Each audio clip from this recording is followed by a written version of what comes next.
ഗൾഫിലായാലും അമേരിക്കയിലായാലും മലയാളി നഴ്സില്ലാത്ത ആശുപത്രികൾ വിരളം. ഈ രംഗത്തെ മലയാളിയുടെ പ്രവർത്തന മികവും സമർപ്പണവും തന്നെയാണ് വിദേശ രാജ്യങ്ങളിൽ അവർക്ക് അവസരങ്ങൾ തുറന്നിട്ടത്. മെഡിക്കൽ നഴ്സിംഗ് പരിശീലന രംഗത്ത് ഇനിയും ബാലാരിഷ്ടതകൾ നിലനിൽക്കുന്ന ഗൾഫിൽ എത്രമാത്രം സ്വദേശി നഴ്സുമാർ പുറത്തുവരും എന്നത് സംബന്ധിച്ച് ഈ രംഗത്ത് പ്രവർത്തിക്കുന്നവർ പോലും സംശയം പ്രകടിപ്പിക്കുന്നുണ്ട്. അതുകൊണ്ട് തന്നെ വിദേശ നഴ്സുമാരെ പൂർണ്ണമായി ഒഴിവാക്കിയുള്ള സ്വദേശിവൽക്കരണം ലക്ഷ്യം കാണാൻ ഇനിയും സമയമെടുക്കുമെന്നാണ് പലരുടെയും വിലയിരുത്തൽ. ഇവിടെ നിലവിലുള്ള നഴ്സിംഗ് കോളേജുകളിൽ നിന്നും പഠിച്ച് പുറത്തു വരുന്ന കുട്ടികൾക്ക് ഈ ജോലി കൈകാര്യം ചെയ്യാൻ അത്രമാത്രം കോമ്പിറ്റൻസ് ഉണ്ടോ എന്നുള്ളത് പോലും ആ പഠനം ചോദ്യം ചെയ്യുന്നുണ്ട്.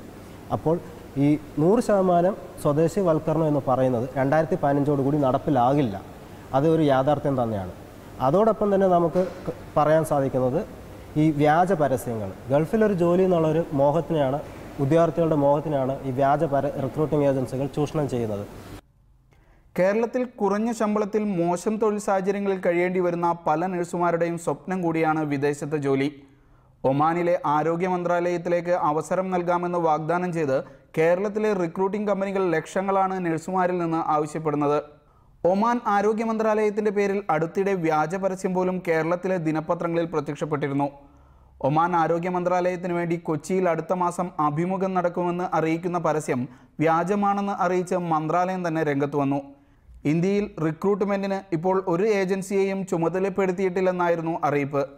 നേരത്തെ ചുമതല ഏൽപ്പിച്ച ഏജൻസികൾ പണം കൈപ്പറ്റി മന്ത്രാലയത്തിൻ്റെ പ്രതിച്ഛായ തകർത്തുവെന്നും ഉദ്യോഗസ്ഥർ പ്രതികരിച്ചു. സാധ്യതകൾക്ക് തിരിച്ചടി നേരിടുമ്പോഴും ചൂഷണത്തെ കരുതിയിരിക്കേണ്ട ഗതികേടിലാണ് മലയാളി നഴ്സുമാർ. Shinoj Shamsuddin, media 1, Muscat.